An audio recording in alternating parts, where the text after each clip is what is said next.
આપણો જે ચાલે પક્ષાંતિક્રાંત, તો સૌથી પહેલું પક્ષાંતિક્રાંત કોને કહેવાતું? પક્ષાંતિક્રાંત કે જે નયો દ્વારા વસ્તુ સ્વરૂપનો સમ્યક નિર્ણય થયા બાદ બધા પ્રકારના નય વિકલ્પોથી પાર એવી નિર્વિકલ્પ આત્માનુભૂતિ પ્રગટ થાય છે, તેને પક્ષાંતિક્રાંત કહેવામાં આવે છે. ફરીવાર, નયો દ્વારા વસ્તુ સ્વરૂપનો સમ્યક નિર્ણય એટલે સાચો નિર્ણય થયા પછી બધા પ્રકારના નય વિકલ્પોથી પાર એવી નિર્વિકલ્પ આત્માનુભૂતિ જે પ્રગટ થાય છે તેને શું કીધું? પક્ષાંતિક્રાંત. નિર્વિકલ્પ આત્માનુભૂતિ એટલે પર્યાય. તો પર્યાય પણ કેવી રીતે? નિર્વિકલ્પ. દ્રવ્ય તો નિર્વિકલ્પ જ છે અનાદિકાળથી, પરંતુ પર્યાય પણ કેવી થઈ? નિર્વિકલ્પ. અને તેને પક્ષાંતિક્રાંત કહેવામાં આવ્યું. બે શબ્દ આવ્યા હતા, એક પક્ષપાતી અને પક્ષાંતિક્રાંત. આપણે એના ઉપર ઘણા બધા એક્ઝામ્પલ લીધા, બે ઓલા સ્વાધ્યાયમાં આવી ગયા, એટલે ફરી વાર લેતો નથી. હવે આગળ પ્રશ્ન જે ચાલુ હતા આપણા, છેલ્લો પ્રશ્ન લીધા પછી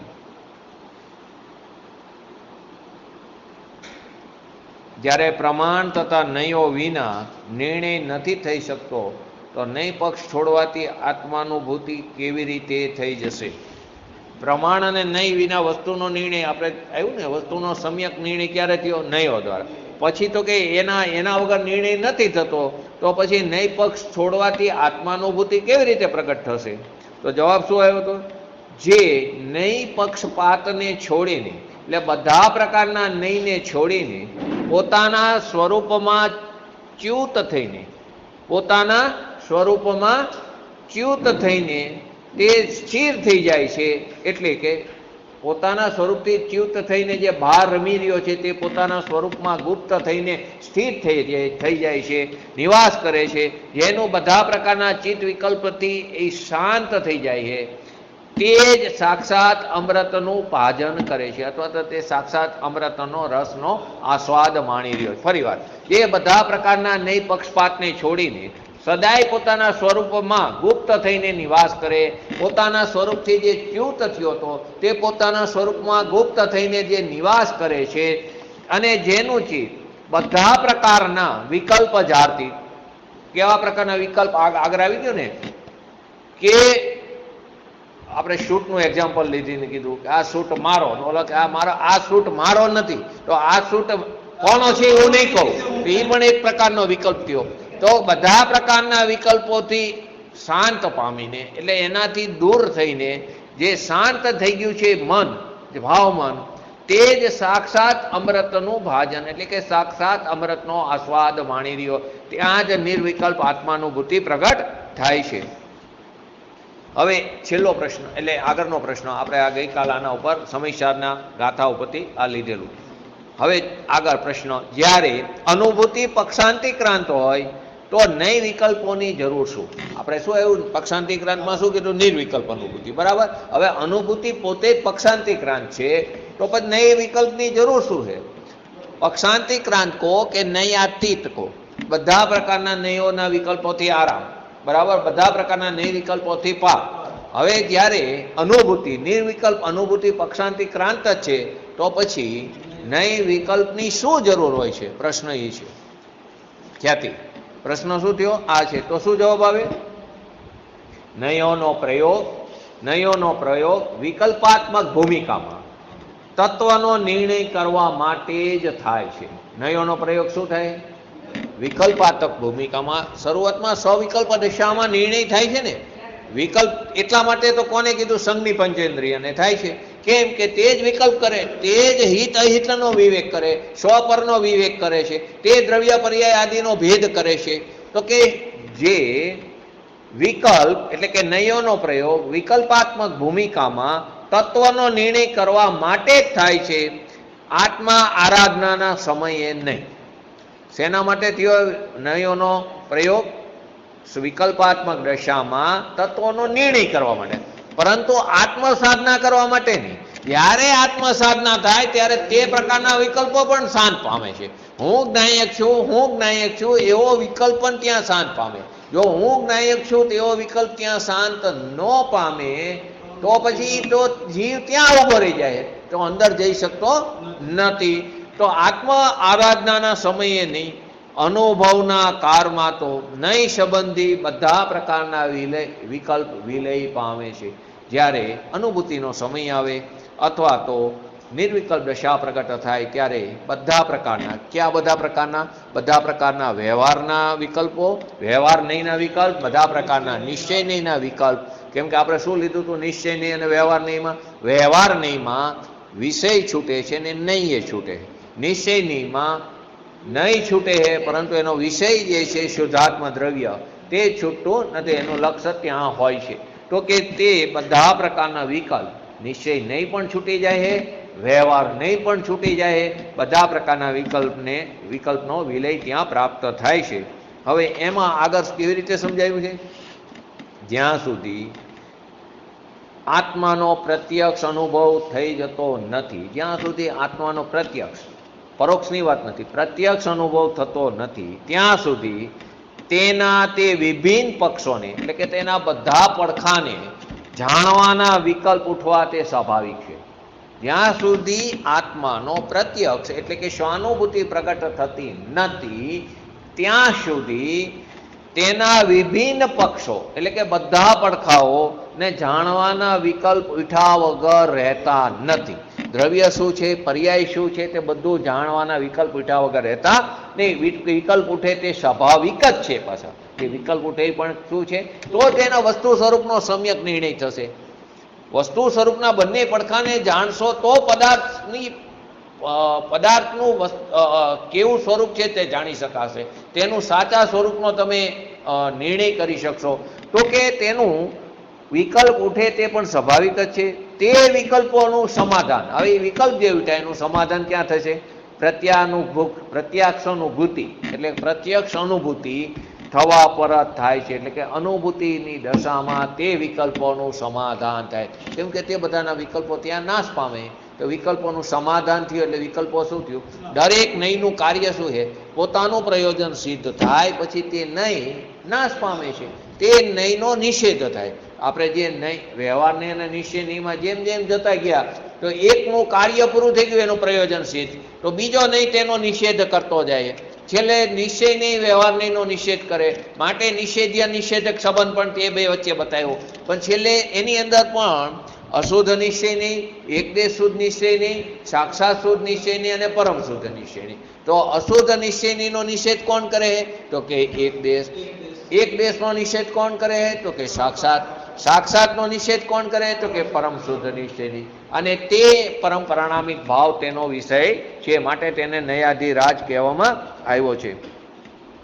આ રીતે આત્મા જ્યાં સુધી વ્યવહાર અને નિશ્ચય દ્વારા તત્વનો અનુભવ કરે છે ત્યાં સુધી પરોક્ષાનુભૂતિ હોય છે. જ્યાં સુધી આત્મા વ્યવહાર અને નિશ્ચય દ્વારા આત્માનો અથવા તો તત્વનો અનુભવ કરે છે ત્યાં સુધી પ્રત્યક્ષ અનુભૂતિ નથી. ત્યાં સુધી કેવી અનુભૂતિ છે? કેમ કે બસ તત્વનો નિર્ણય થાય, બસ તત્વ આવું છે, એનો મહિમા થાય, પણ અનુભૂતિ નથી. એટલે અનુભૂતિ કેવી? પરોક્ષ અનુભૂતિ. આવું તત્વ છે એવો મહિમા આવે, પરંતુ જ્યારે પ્રત્યક્ષ અનુભૂતિ થાય ત્યારે નિર્વિકલ્પ દશા થાય, ત્યારે બધા પ્રકારના વિકલ્પો શાંત પામે. પરંતુ જ્યાં સુધી નિશ્ચય અને વ્યવહાર દ્વારા એટલે કે નયો દ્વારા વસ્તુ સ્વરૂપનો સમ્યક નિર્ણય એટલે સાચો નિર્ણય થાય તે પરોક્ષાનુભૂતિ છે. તે કી શું છે? પરોક્ષાનુભૂતિ છે. પરંતુ તે બધા પ્રકારના વિકલ્પોથી પાર નિર્વિકલ્પ આત્માનુભૂતિ પ્રગટ થાય તે પ્રત્યક્ષાનુભૂતિ છે. એ કેવી છે? પ્રત્યક્ષ અનુભૂતિ છે. તેથી પ્રત્યક્ષ અનુભૂતિ નહીં પક્ષાતીત હોય છે. માટે પ્રત્યક્ષ અનુભૂતિ કેવી છે? નહીં પક્ષાતીત, ત્યાં કોઈ પણ પ્રકારના નયો હોતા નથી. ફરીવાર આ રીતે આત્મા જ્યાં સુધી વ્યવહાર અને નિશ્ચય દ્વારા તત્વનો અનુભવ કરે એટલે કે તત્વનો નિર્ણય કરે છે, તત્વનો મહિમા કરે છે, ત્યાં સુધી હોય પરોક્ષ અનુભૂતિ છે. અને જ્યારે તે પરોક્ષ અનુભૂતિ માંથી બધા પ્રકારના વિકલ્પોથી પાર એવી નિર્વિકલ્પ આત્માનુભૂતિ પ્રગટ થાય છે, જેને આપણે પ્રક્ષાંતિ ક્રાંત કીધું, તે કેવું છે? પ્રત્યક્ષ અનુભૂતિ છે. તે સ્વાનુભૂતિ કો, પ્રત્યક્ષ અનુભૂતિ કો, અને તે કેવું? નહીં પક્ષાતીત છે. ત્યાં બધા પ્રકારના નયોનો ત્યાં આરામ અથવા તો ત્યાં વિલય પામે છે. પરોક્ષ પદાર્થની એટલે કે ખરેખર શું થાય છે, બધું જ પ્રત્યક્ષ સ્પષ્ટ થઈ જવાથી વિકલ્પોનું સમન સહજ રીતે થઈ જાય. બધું પ્રત્યક્ષ જ થઈ જાય તો પછી કોઈ પણ પ્રકારના વિકલ્પો ઊભા થતા નથી, કેમ કે એનું સમાધાન થઈ જાય. બધું શું થઈ જાય, તેના બધા પ્રકારના વિકલ્પોનું સમાન સહજ રૂપે થઈ જાય. જ્યારે વસ્તુ સ્વરૂપ સ્પષ્ટ રૂપે પ્રત્યક્ષ અનુભૂતિ થાય છે ત્યારે કોઈ પણ પ્રકારના વિકલ્પો ન રહેવાથી વિકલ્પો પ્રત્યેનો જે પ્રશ્નો ઊભા થાય છે તેનું સમાધાન સહજ રીતે, એટલે એનું સમાન સહજ રીતે થઈ જાય છે. પરોક્ષ પદાર્થની ચર્ચા થવાથી, પરોક્ષ પદાર્થની ચર્ચા થવાથી તેમાં રહેલા અનંત ધર્મોના પ્રશ્નો ઊભા થવા સ્વાભાવિક છે. પરોક્ષ ત્યારે પરોક્ષ પદાર્થની, પ્રત્યક્ષ નો હોય પદાર્થ. આત્મા જે પ્રત્યક્ષ અનુભૂતિ નથી, પરોક્ષ. ગુરુએ સમજાયો, શાસ્ત્રમાં આવ્યું, દેવે સમજાયો, આત્મા આવો છે તેવો છે, ત્યાં સુધી આપણને ઘણા બધા પ્રશ્નો ઊભા થાય. એની અંદર રહેલા અનંત ગુણો પ્રત્યેના પ્રશ્નો ઊભા થવા સ્વાભાવિક છે. પરંતુ જ્યારે પ્રત્યક્ષ અનુભૂતિ થાય પછી તે પ્રશ્નો ઊભા થતા જ નથી. સાકર ઘેરી છે, બરાબર કીધું કોઈએ, અથવા તો કોઈ માણસ સ્વિટ્ઝરલેન્ડ જઈને આવ્યો અને સ્વિટ્ઝરલેન્ડ વિશે વાત કરે તો કેટલા બધા પ્રશ્નો ઊભા થાય મનમાં. કેવું હશે, ત્યાં કેવી રીતનું સૌંદર્ય હશે, શું નહીં. પણ તમે પ્રત્યક્ષ જઈને આવો તો સમાધાન થઈ જાય ને. તો બસ આ જ વસ્તુ, સાકર ઘેરી છે, કેવી ગેરી, તો શું કહે, તો કે તું ચાખી લે. અમે અહીંથી વિશેષ કહી શકતા નથી. પ્રશ્ન ઊભો થાય, ગેરી એટલે કેવી ગેરી, તો કે તું ચાખી લે, તો તું અનુભવ કર, પ્રત્યક્ષ અનુભવ કર, બધા પ્રશ્નોનું સમાધાન થઈ જાય છે. તેથી શુદ્ધાત્મ તત્વના નિર્ણયના કાળમાં, પોતાના શુદ્ધાત્મ જે તત્વ છે એના નિર્ણયના કાળમાં અનેક વિકલ્પ સહજપણે ઉપજે છે. એનો નિર્ણય જ્યારે થાય તત્વનો ત્યારે અનેક પ્રકારના વિકલ્પ સહજ રીતે ઉપજે છે. તથા પ્રત્યક્ષ અનુભવ થતા તે વિકલ્પોનું સમન થઈ જવું, દમન થઈ જવું, તે પણ કેવું છે, સ્વાભાવિક છે. ફરી વાર, શુદ્ધાત્મ તત્વના નિર્ણયના કાળમાં, એટલે કે તત્વ નિર્ણયના કાળમાં અનેક વિકલ્પ સહજ રીતે ઉપજે અને જ્યારે પ્રત્યક્ષ અનુભૂતિ થાય તે બધા પ્રકારના વિકલ્પોનું સમન થવું તે પણ કેવું છે, સ્વાભાવિક જ છે. તેથી પ્રત્યક્ષ અનુભૂતિ તે નહીં પક્ષાતીત છે અથવા તો વિકલ્પાતીત છે. તેથી પ્રત્યક્ષ અનુભૂતિ તે કેવી છે, નહીં પક્ષાતીત છે અથવા તો તે કેવી છે, વિકલ્પાતીત, એટલે કોઈ પણ પ્રકારના વિકલ્પોથી દૂર છે. આ એ પ્રશ્નનો જવાબ. હવે આગળનો પ્રશ્ન, જો આત્માનુભૂતિમાં બધા નયોનો પક્ષ છૂટી જાય છે તો નયોને જાણવાની શું આવશ્યકતા? જે આપણે શરૂઆતમાં નય ચક્રમાં પ્રશ્નો આવ્યો હતો, સૌથી પહેલી શરૂઆતમાં પ્રશ્નો થાય ને, છેલ્લે તો બધા પ્રકારના નયોથી આરામ પામે, બધા પ્રકારના વિકલ્પો ચાલ્યા જાય તો પણ નહીં જાણવાની જરૂર શું છે? તો આ પ્રશ્ન એ છે, જો આત્માનુભૂતિમાં બધા નયોનો પક્ષ છૂટી જાય છે તો નયોને જાણવાની શું આવશ્યકતા છે? તો શું આવ્યું?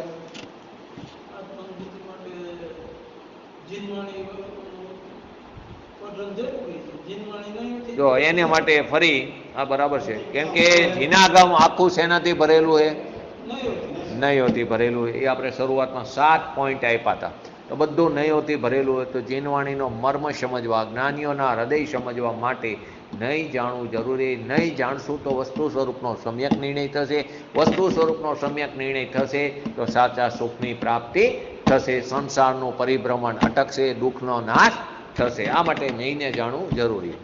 તો કે આપણે સમયસાર ગાથાની અપેક્ષાએ 6ઠી 7મી ગાથામાં શુદ્ધાત્માનું સ્વરૂપ સમજાવ્યા પછી 6ઠી ગાથામાં હોય પ્રમત અપ્રમત ગુણસ્થાન માર્ગણસ્થાન વર્ગણસ્થાનથી હું જુદો એવો ભગવાન આત્મા. તો કે ત્યાં કેવું શુદ્ધાત્માનું સ્વરૂપ સમજાયું. પછી તરત 8મી થી 12મી ગાથા સુધી 6ઠી 7મી ગાથામાં શુદ્ધાત્માનું સ્વરૂપ સમજાયું. પછી 8 થી 12 ગાથા સુધી નિશ્ચય વ્યવહારમાં જે પ્રતિપાદ્ય પ્રતિપાદકપણો, જે આપણે સંબંધ હતા ને, 2 સંબંધ હતા.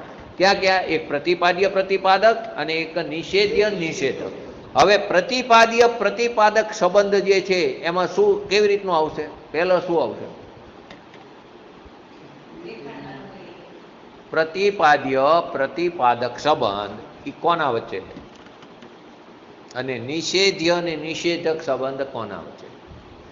શરૂઆતનું હતું નહીં. આપણી શેમાં પહેલા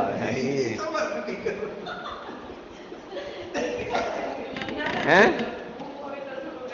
તો બુક લખવા પૂરતી છે કે આપણે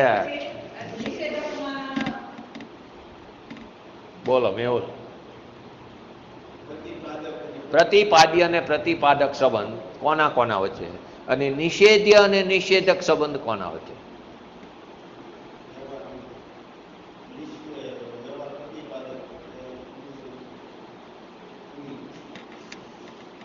બોલો. હવે એ જો સીધું પ્રતિપાદ્ય પ્રતિપાદક ન સમજાય તો પહેલા નિષેધ્ય નિષેધક સમજો. નિષેધ્ય એટલે શું? નાશ થવા યોગ્ય, બરાબર. નિષેધક નાશ કરવા વાળું, બરાબર. તો નિષેધ્ય નિષેધકમાં શું આવશે? પેલું વ્યવહાર અને નિશ્ચય વચ્ચે, વ્યવહાર નહીં અને નિશ્ચયની વચ્ચે કયો સંબંધ છે? નિષેધ્ય અને નિષેધક. અને પ્રતિપાદ્ય અને પ્રતિપાદક વચ્ચે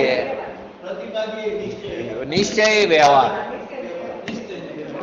વ્યવહાર છે તે પ્રતિપાદક છે, તે કોને બતાવે છે? પ્રતિપાદ્ય એટલે જેને બતાવે છે તે, અને બતાવનાર કોણ છે? તો કે વ્યવહાર. તો પ્રતિપાદ્ય પ્રતિપાદક સંબંધ કોના વચ્ચે છે? નિશ્ચય અને વ્યવહાર. અને નિષેધ્ય અને નિષેધક સંબંધ કોના વચ્ચે છે? વ્યવહાર અને નિષેધ્ય વચ્ચે. તો શું કીધું? એટલે નિશ્ચય વ્યવહારમાં પ્રતિપાદ્ય પ્રતિપાદકપણું તથા વ્યવહાર નહીંની અભૂતાર્થતા. વ્યવહાર નહીંની કેવી? અભૂતાર્થતા. વ્યવહાર નહીંને કેમ અભૂતાર્થ કીધો? વ્યવહાર નહીંને કેમ અભૂતાર્થ કીધો? ને તે 100% અભૂતાર્થ છે. એટલે શબ્દ શું? બરાબર, તમારી વાત સાચી, પણ શું શબ્દ મૂકીએ છીએ એમાં આપણે? નહીં, એ તો મુખ્ય ગણ. કથનચિત. વ્યવહાર નહીં કથનચિત ભૂતાર્થ છે, અને કથનચિત કેવો છે? અભૂતાર્થ છે. કથનચિત ભૂતાર્થ કેમ છે? વ્યવહાર કથનચિત ભૂતાર્થ કેમ છે? કે વ્યવહાર વ્યવહાર તરીકે છે, એનું અસ્તિત્વ છે, માટે તે કેવો છે? ભૂતાર્થ. પરંતુ અભૂતાર્થ કેમ કીધો? કે તે આદરવા લાયક નથી, તેના આશ્રયે શુદ્ધાત્માની પ્રાપ્તિ નહીં થાય, માટે તેને અભૂતાર્થ કહેવામાં આવ્યો છે. તો શું કીધું? વ્યવહાર નહીંની અભૂતાર્થતા અને શુદ્ધ નહીંની ભૂતાર્થતાનું વર્ણન ક્યાં બતાવ્યું છે? 8 થી 12 ગાથા વચ્ચે.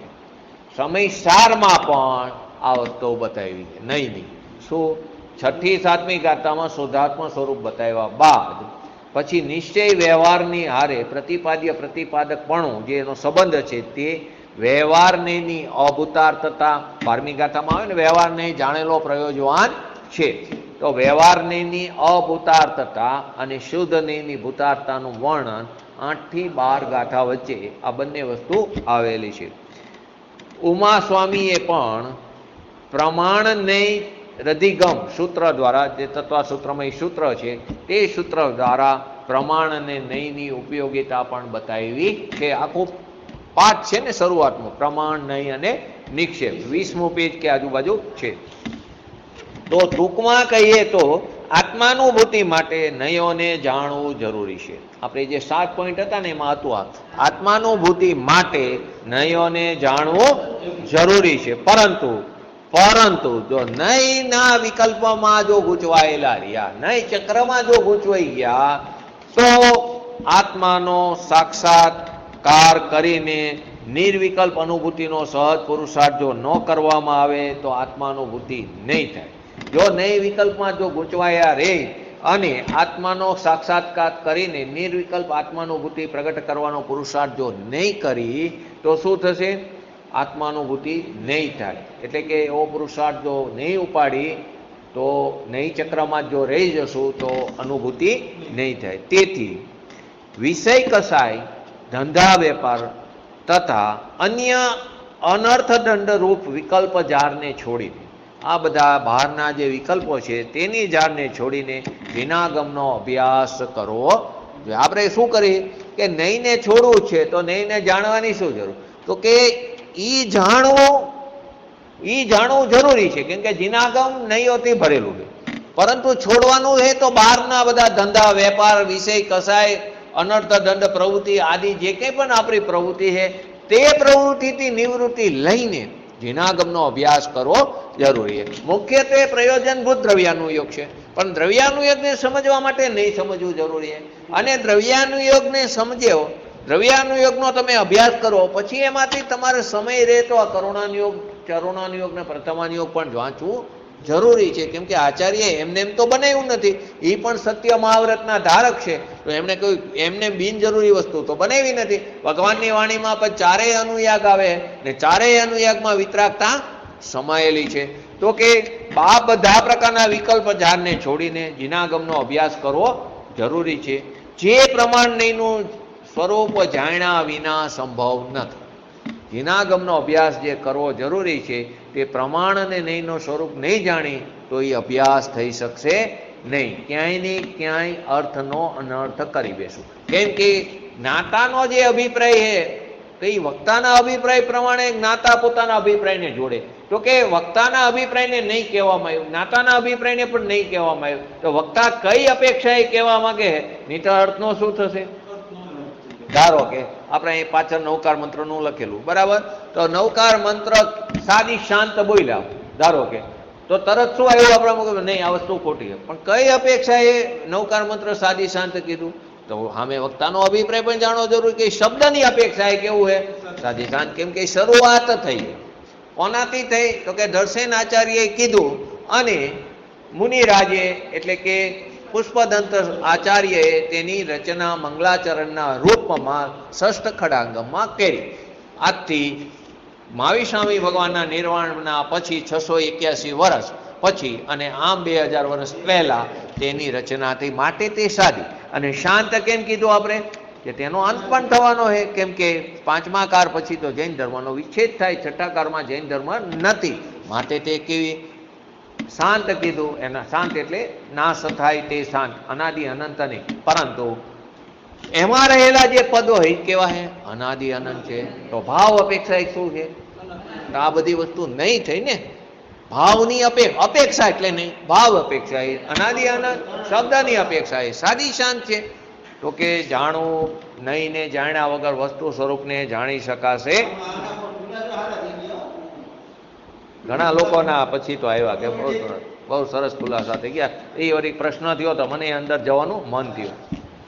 બીજી વસ્તુ સામાન્ય હતી, પણ આપણે એ બાજુ વિચાર્યું જ ન હોય. ઘણી વાર નાના છોકરા પાસેથી જ આ વસ્તુ મળે, એના પ્રશ્નો જે હોય ને આપણે કલ્પનામાં ન હોય એવા પ્રશ્નો આવે આપણે જાણ.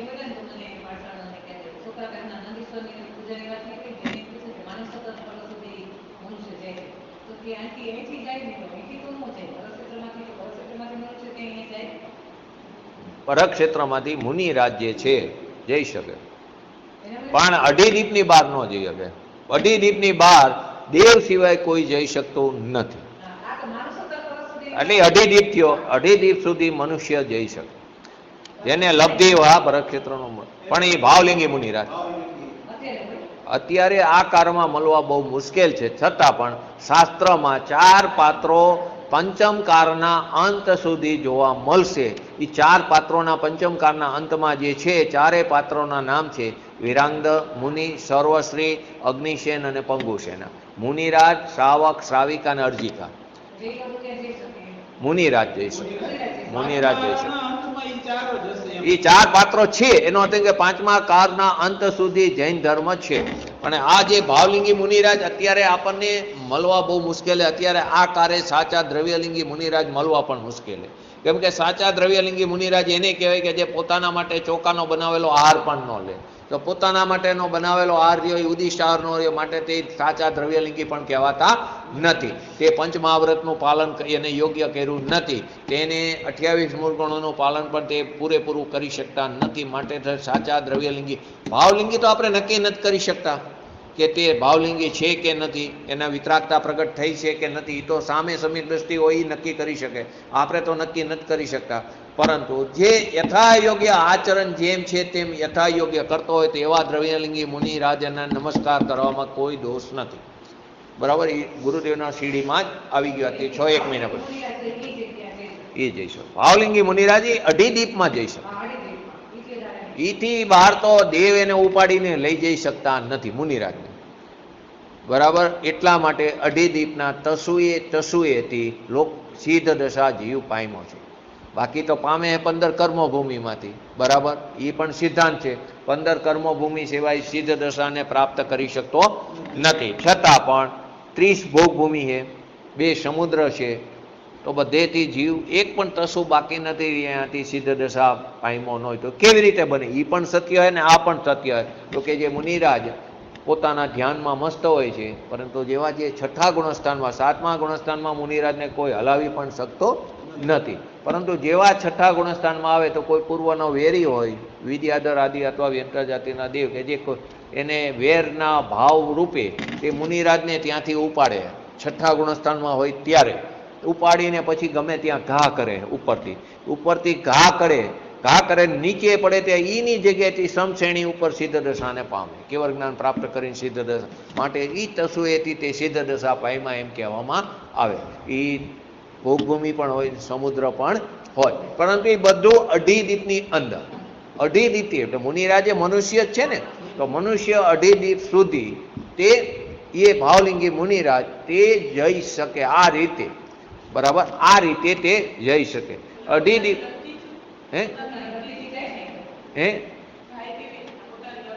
હા, પોતાની લબ્ધિથી તે દેવો ઉપાડીને લઈ જાય, આવી રીતે વેર ઝેરથી લઈ જાય. અઢી દીપમાં ગમ્યા ઘા કરે ને, નહીં દ્રવ્યલિંગી મુનિરાજની ભાવલિંગી એ જ મોક્ષ પામે ને. દ્રવ્યલિંગી ક્યાં મોક્ષ પામવાનો? એને પણ લઈ જઈને શું કરે? આપણે તો અહીંયાથી મોક્ષ પામે. ભાવલિંગી મુનિરાજ, દ્રવ્યલિંગી મુનિરાજની, ભાવલિંગી મુનિરાજની જ વાત. એ 6થા ગુણસ્થાનમાં હોય ત્યારે. 7મામાં તો કોઈ એને હલાવી પણ શકતો નહીં. એ કુદરતી સહજ વસ્તુ વ્યવસ્થા. જ્યારે ઉપાડે ત્યારે એને 6થું જ હોય એમ, ત્યાં સુધી તો હલાવી ન શકે. હલાવા કદાચ આવ્યા હોય 7મામાં હોય ત્યાં સુધી હલાય નહીં. હે કોને? ના એમ કેમ દેવો કેમ અત્યારે અષ્ટાનિકામાં આપણે અત્યારે આ અષ્ટાનિકા વર્ષમાં 3 વાર આવે, બરાબર. એ જ દિવસે કેમ દેવો પૂજા કરવા જાય? અહીંયા થોડું કેલેન્ડર હે એમ નહીં. અહીંયા આપણું કેલેન્ડર થોડું અહીંયા હોય કે આપણા અત્યારે આઠમ ને પૂનમ વખતે જ અહીંયા જાય નંદીશ્વર દીપમાં. એ બસ વસ્તુ હોય, એ જ્યારે જાય ત્યારે અહીં જ તિથિ હોય છે. ખબર નહીં ઉપાડે ત્યારે 6થું હોય એમ વસ્તુ વ્યવસ્થા છે. હલી જ ન હોય કે મુનિરાજ બસ એવી એનામાં શક્તિ છે અંદર, વિતરાગતા એવી પ્રગટ થઈ ગઈ અંદર પોતાનામાં. ઓલામાં શુભ ભાવમાં, ઓલા શુદ્ધ ઉપયોગમાં એને કોઈ હલાવી ન શકે મુનિરાજ.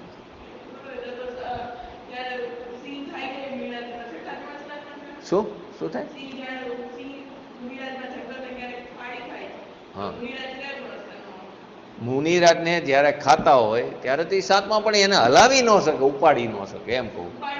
હા, ખાઈ તો બધું, પણ એ તો પોતાનામાં મસ્ત હોય છે, પોતાનામાં મસ્ત હોય છે. એમનો પગ આખો ખાતો હોય શિયાળ, હા, પણ એ પોતાનામાં મસ્ત હોય, ઉપાડી ન શકે, એને હલાવી ન શકે. એટલે આમ હલાવીને ઉપાડીને ઘા ન કરી શકે એમ. એ 6થું જ ગુણસ્થાન હોય, શુભ ભાવનું જ હોય, શુદ્ધ ઉપયોગ ન હોય, અહીંયા શુભ ઉપયોગ હોય. અને મુનિરાજ જ એ આ રીતે તે અઢી દીપની અંદર જઈ શકે. બાકી કોઈ બીજો સામાન્ય મનુષ્ય તે અઢી દીપમાં જ પોતાની લબ્ધિ હોય તો જઈ શકે, એવું નથી ન જઈ શકે. આહારક શરીર છે ને, આહારક શરીર હોય તો વિદેહ ક્ષેત્રમાં જાય, અહીંના વિદેહમાં જાય, ગમે એ વિદેહમાં જાય. ભગવાનની વંદના કરવી હોય તો જઈ શકે, પણ અઢી દીપની બહાર મનુષ્ય જઈ શકતો નથી. એ મનુષ્ય થયો ને એટલા માટે. દેવો જઈ શકે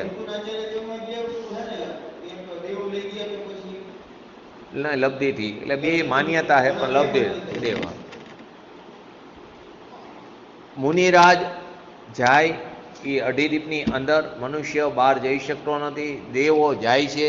દેવો 8મો દીપ છે નંદીશ્વર દીપ, પછી રૂચકવર છે, કુંડલવર દીપ છે 11મો ને 13મો દીપ, જ્યાં 4 અકૃત્રિમ જીન ચૈતાલ્ય છે, બરાબર. તો દેવો બધે જઈ શકે છે અને ત્યાં પૂજા નિયમિત થતી હોય એમની. પણ આ નંદીશ્વર દીપમાં અષ્ટાનિકા વખતે જે આપણે જઈ શકતા નથી, એટલે આપણે અહીં રહીને તેની ભાવ પૂજા કરી છે. તે ત્યાં જઈને પૂજા કરે છે.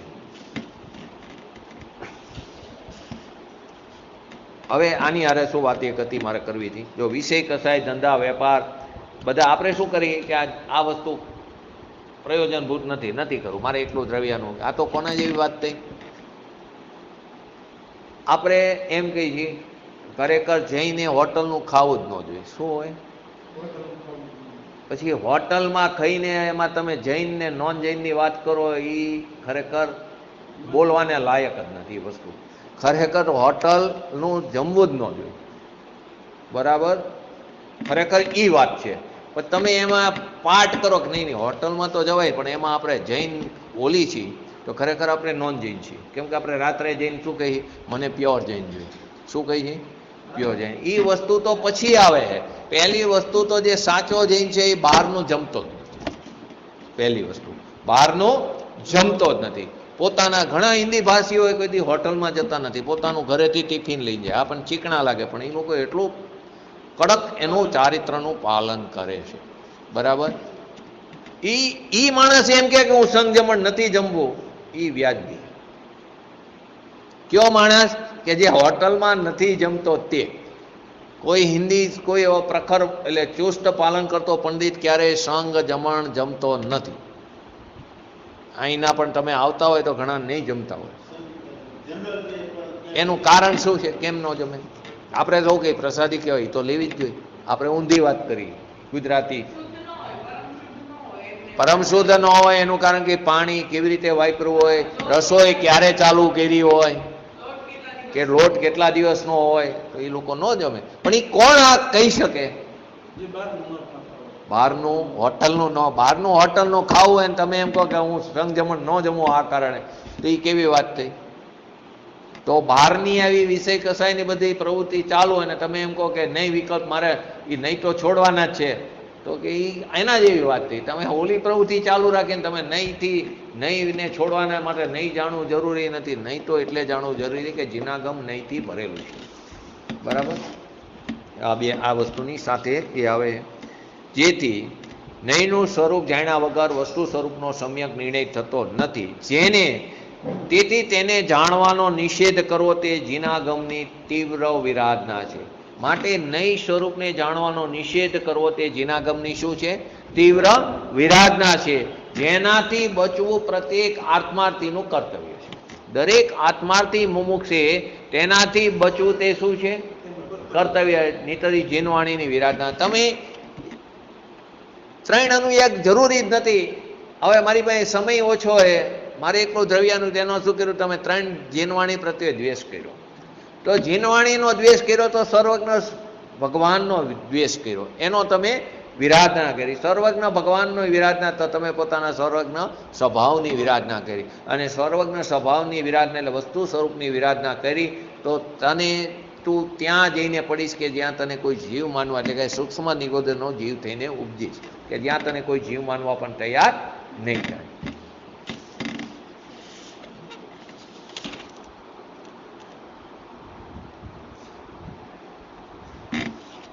હવે આગળ જીવ કર્મથી બંધાયેલો છે એવો એક નહીંનો પક્ષ છે. એક નહીં શું કહે? જીવ કેવો છે? કર્મથી બંધાયેલો છે. અને જીવ કર્મથી બંધાયેલો નથી તેવો બીજા નહીંનો પક્ષ છે, બરાબર? બીજો શું કે? નિશ્ચય નહીં શું કે? જીવ ગઈકાલ આવી ગયો ને. નિશ્ચય નહીં શું કે? જીવ અબદ્ધ છે, શુદ્ધ છે અને એકરૂપ છે. વ્યવહાર નહીં શું કહે? જીવ અશુદ્ધ છે, બંધાયેલો છે, બંધ સ્વરૂપ છે, અશુદ્ધ છે અને અનેક રૂપે છે. તો એક નહીં શું કહે? જીવ કર્મથી બંધાયેલો. બીજો નહીં શું કહે? જીવ કર્મથી બંધાયેલો નથી. અને ચિત્ત સ્વરૂપ જીવના વિષયમાં આ બંને નયોના બે પક્ષપાતથી, આ બે નયોના બે પક્ષપાત છે. હવે જે તત્વવેદી છે તે પક્ષપાતથી રહી, તે બંને પ્રકારના પક્ષપાતથી રહી એવો જે પોતાનો નિજ સ્વભાવ છે, જેવો છે તેને તેવો જાણીને તેનો સ્વીકાર કરે છે, તેને નિર્વિકલ્પ આત્માનુભૂતિ પ્રગટ થાય. વસ્તુ સ્વરૂપ જેમ છે તેમ તેને જાણીને તેનો સ્વીકાર કરવો, તેનું નામ જ પ્રત્યક્ષ અનુભૂતિ, બરાબર? તો કે જેને જેમ છે તેમ, શુદ્ધ ને શુદ્ધ ને અશુદ્ધ ને અશુદ્ધ તરીકે. તો કે જે તત્વવેદી છે તે પક્ષપાત રહિત છે, તેને નિરંતર ચિત્ત સ્વરૂપ જીવ છે, તેને પોતાનો સ્વભાવ કેવો છે? તેમાં શુદ્ધ અને અશુદ્ધથી રહિત એવો પોતાનો ચિત્ત સ્વભાવ છે, તેનીથી તે રંગાયેલો છે, જેથી તેને જેવો છે તેવો નિરંતર તેના અનુભવમાં આવે છે. વાસ્તવમાં શુદ્ધ નહીંનો પક્ષ છોડવો તથા શુદ્ધ નહીંનો આશ્રય કરવો, આ બંને કથનમાં વિરોધ છે કે અવિરોધ છે? ફરી વાત, વાસ્તવમાં શુદ્ધ નહીંનો પક્ષ છોડવો અને શુદ્ધ નહીંનો આશ્રય કરવો, આ બંને જે કથન છે, શુદ્ધ નહીંનો પક્ષ છોડવાનું કથન એક અને એક શુદ્ધ નહીંના પક્ષનો આશ્રય કરવો, આ બંને કથનમાં વિરોધ છે કે અવિરોધ પણ હોય?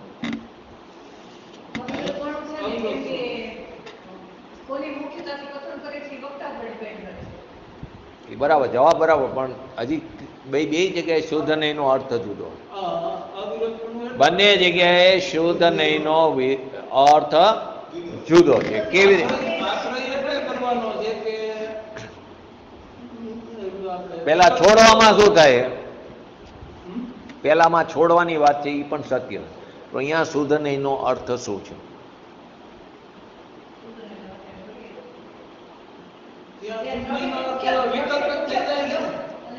બંને જગ્યાએ શુદ્ધ નહીંનો અર્થ અલગ અલગ છે. બરાબર. પહેલો, જ્યારે શુદ્ધ નહીંનો પક્ષ છોડવાની વાત કરવામાં આવે ત્યારે તો શુદ્ધ નહીં સંબંધી વિકલ્પ છોડવાની વાત છે. શુદ્ધ નહીં ને નહીં, શુદ્ધ નહીં સંબંધી તે તમારે વિકલ્પ ઉભો થયો છે, એ વિકલ્પને છોડવાનો. શુદ્ધ નહીં તો બહારની વસ્તુ, વિકલ્પ તમારામાં છે. ખરેખર રાગ દ્વેષ ને છોડવાના નથી.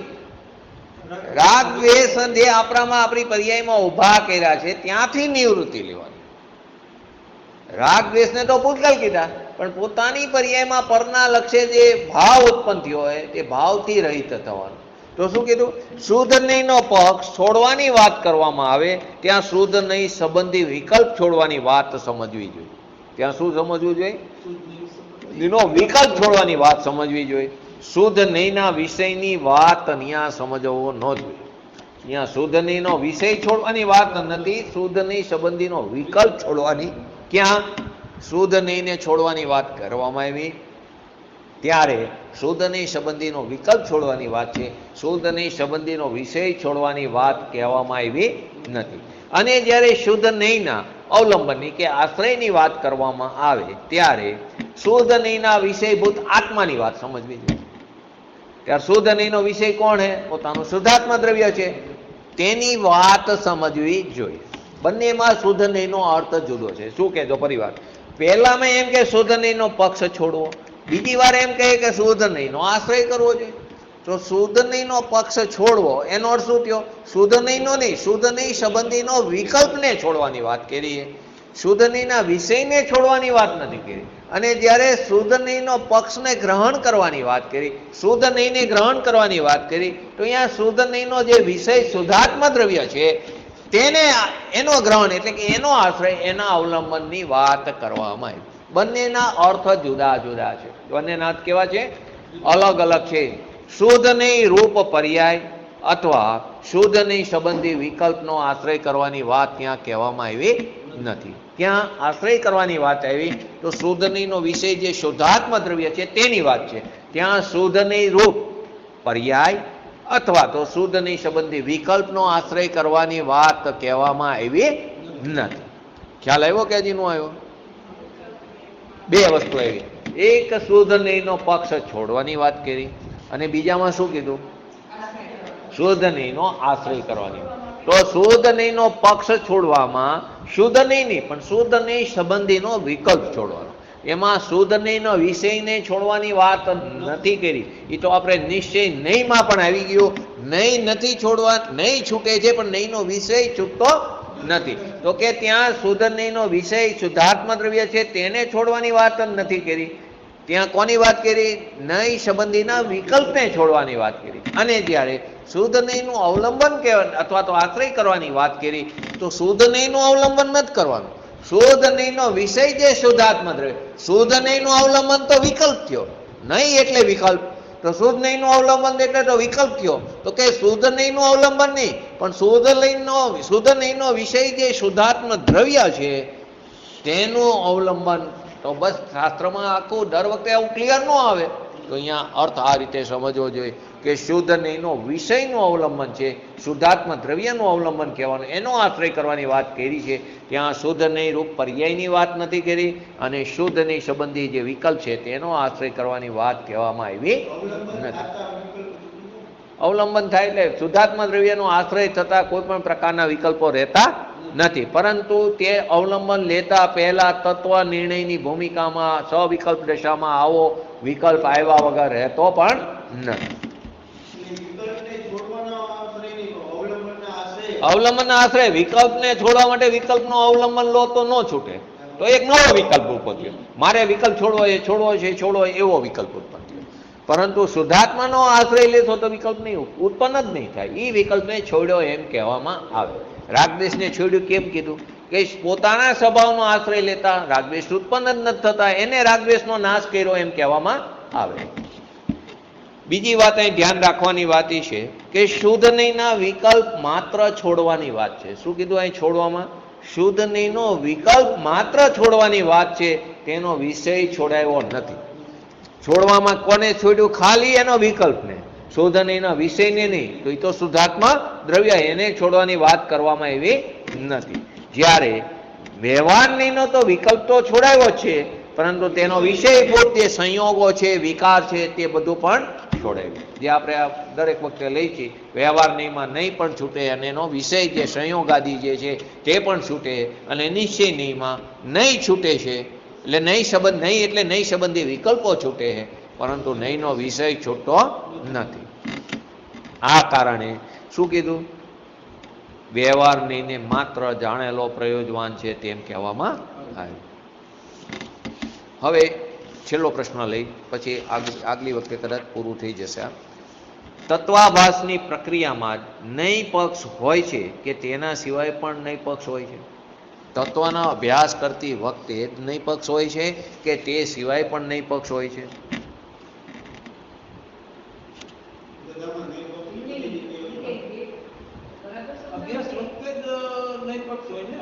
તત્વ અભ્યાસની પ્રક્રિયામાં જ નહીં પક્ષ વિકલ્પ હોય છે કે તેના સિવાય પણ નહીં પક્ષ હોય છે?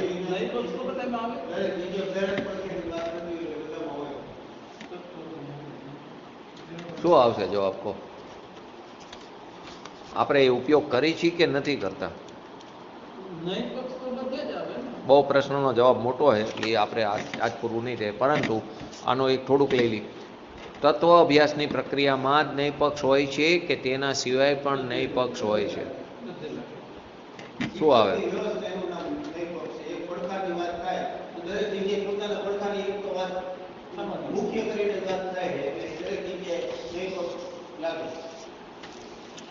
આપણે આ દરજીની દુકાન છે, એ શું થયું? બહાર નીકળી આપણે શું કહીએ? આ દરજીની દુકાન છે. તો દુકાન કોની છે? ઈટ માટે પતન થતા આપણે શું કહીએ? બરાબર. દવાવાળાની દુકાને જઈને શું કહી? માથાના દુખાવાની ટીકડી આપો. ઓલો દુખાવાની આપે કે માથું ન દુખે એની આપે? બરાબર. એ શું થયું? નહીં નું થયું ને? નહીં જ છે એક પ્રકારનું, પણ એ બધા વ્યવહાર નહીં છે. એ શું છે? બધા નિશ્ચય નહીંના પક્ષમાં જીવ ક્યારેય આવ્યો નથી. બીજું, કોઈ નાની છોકરી હોય ને એની મમ્મી એમ કે બારીમાં ઊભી હોય, માણસ જોઈને કચરો ફેંકજે, તો એનો ઓલી છોકરી એવું સમજે કે માણસ નીકળે ત્યારે જ નાખું કચરો. એ સમજે શું સમજે? તો એ શું થયું? વ્યવહાર નહીં છે. ખરેખર એમ નથી, છતાં એમ કે સમજી પણ જાય. તો આપણે લૌકિકમાં નહીંને સમજી છીએ. નહીં શું છે ખબર નથી, પણ વ્યવહારમાં નહીં એટલે લૌકિકમાં નહીંની ભાષામાં જ વાત થઈ રહી, પરંતુ નહીંનું જ્ઞાન નથી. પરંતુ છતાં અહીંયા સમજી, જેવી અધ્યાત્મની વાત આવે ત્યારે આપણને તકલીફ પડે નહીંમાં.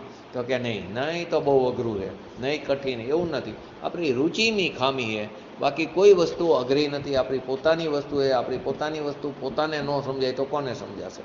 તો તિર્યંજ પણ જો સમ્યક દર્શનને પામી શકતા હોય, 608 જીવ 6 મહિના અને 8 સમયમાં તે સમ્યક દર્શનને પ્રાપ્ત કરી શકતા હોય, તો આપણે કેમ ન કરી શકીએ?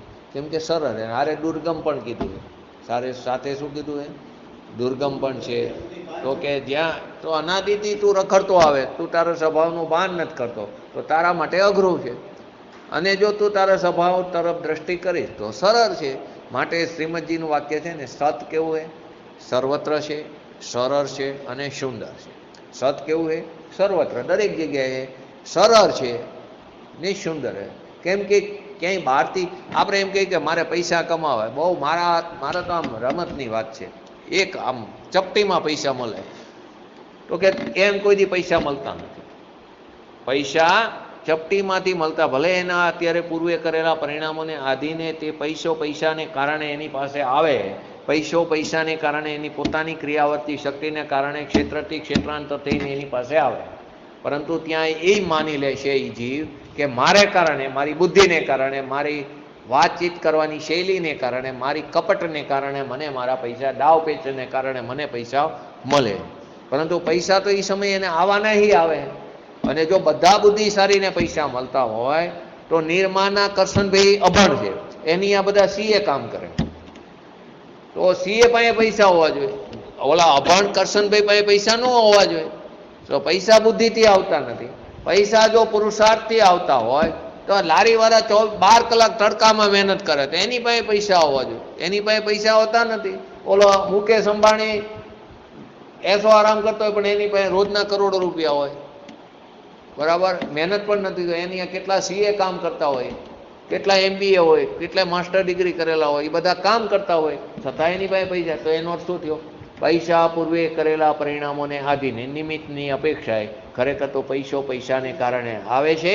ત્યારે પુણ્ય કર્મ શું છે? નિમિત્ત રૂપે છે. અને જ્યારે પૈસો જાય છે તો પૈસાને કારણે જાય, ત્યારે પાપ કર્મ ત્યાં નિમિત્ત રૂપે. પરંતુ એ કેવું છે? બીજા ઉપર ડિપેન્ડ છે.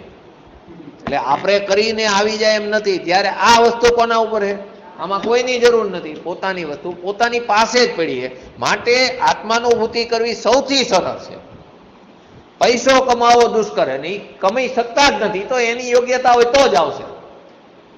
નહીં હોય તો તમે ગમે કેટલાય બુદ્ધિશાળી માણસો હોય અથવા તો કેટલાય જ્ઞાની હોય, ધર્માત્મા હોય, કોઈ સમય દ્રષ્ટિ જીવ હોય ને એક સમય ખાવાની પણ તકલીફ હોય, અને કોઈ એવા અનાચારી જીવ હોય, દુરાચારી જીવ હોય, એની આ કરોડો રૂપિયા હોય, તો એ એના પૂર્વે કરેલા પરિણામોના એનું પુણ્ય ખર્ચાતું જાય છે. નવું તો બાંધતો નથી, તો એ તો ક્યાં જઈને પડશે એ તો એના પરિણામ જાણે. પણ ત્યારે સમજવું જોઈએ કે પૈસાને કારણે આવે, પૈસો યોગ્યતાથી, એની યોગ્યતાથી આવે તો એ તો અઘરું છે. એની યોગ્યતા હશે તો જ આવશે, નહીં તો નહીં આવે. ને આ વસ્તુ તો કેવી છે?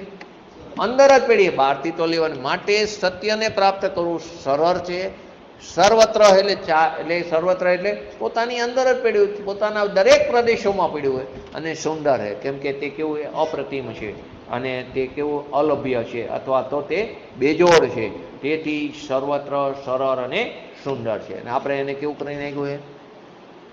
બહુ જ અઘરું છે. ક્યારે પામશું? હજી તો કંઈ ખબર નથી પડતી કોને દ્રવ્ય કહેવાય. એવું નથી. એક સમયમાં એક જીવને અત્યારે દ્રવ્ય શું છે ખબર ન હોય, દ્રવ્યના નામ પણ આવડતા ન હોય, પરંતુ જો એને પૂર્વના દ્રઢ સંસ્કાર પડ્યા હોય, તો એને પૂર્વે આવી દેશના સાંભળી હોય જ્ઞાનીઓ પાસેથી, ભગવાનની વાણી પાસેથી, એક સમયમાં એનું કામ તે પૂરું કરીને તે પહેલો સિદ્ધ દશામાં પામે છે. અને સમજાવનાર જીવ બીજાને સમજાવવા ના રહી જાય ચક્કરમાં, અને તે પામતો નથી, અને ઓલો પામીને ચાલ્યો જાય.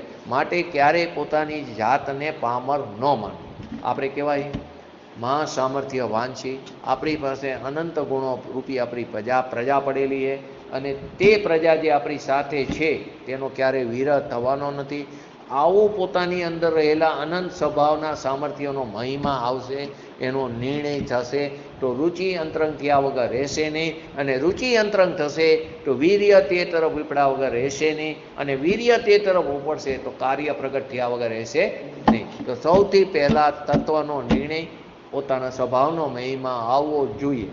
ન આવે તો આ પર્યાય નકામી જાય. ને ફરી આ પર્યાય એ તો આપણે ઘણી વાર લઈ લીધું અહીં બધી કાય સ્થિતિમાં ને ભવ સ્થિતિમાં. ફરી આ મનુષ્ય પર્યાય કેવી રીતે પ્રાપ્ત થાય એ આપણે જોઈ લીધું. તો બહુ દુષ્કર છે. નિત્ય નિગોદમાંથી બહાર નીકળ્યા છીએ, અને જો સ્વભાવનું ભાન નહીં કરી તો પાછા ક્યાં ચાલ્યા જશું? ઇતર નિગોદમાં ચાલ્યા જશું. ફરી પાછા બહાર નીકળવું, ત્રસપણું પ્રાપ્ત કરવું, તે પણ કેવું છે? દુષ્કર છે.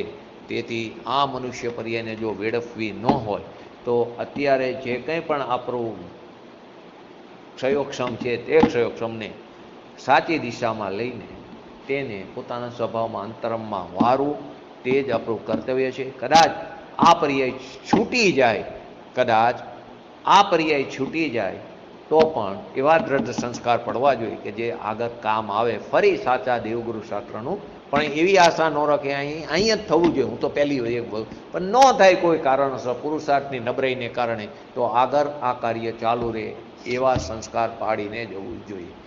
પરંતુ આપણે એટલા બધા જડ થઈ ગયા, 5 મિનિટ લો, આપણે એટલા બધા જડ થઈ ગયા. ધારો કે અત્યારની પરિસ્થિતિ જોઈને કોરોનાની, બરાબર, કોરોનાની પરિસ્થિતિ જોઈ તો લોકો એટલા બધા, આપણે પર્ટિક્યુલર આપણા સમાજની વાત કરી, બરાબર, એટલા બધા જડ થઈ ગયા કે તમે એને જો વાત કરો ને, તો ધારો કે અમારે ગઈકાલે જ આપણે ચર્ચા થઈ ગઈ, ગઈકાલે અમે એક જગ્યાએ બેઠા હતા, વાત થઈ તો કે જે કારે જે થવાનું એ થાય. એટલે મેં કીધું એક કામ કર, આટલા વાગે ટ્રેન 9 વાગે નીકળે, પાટા ઉપર હોઈ જાય,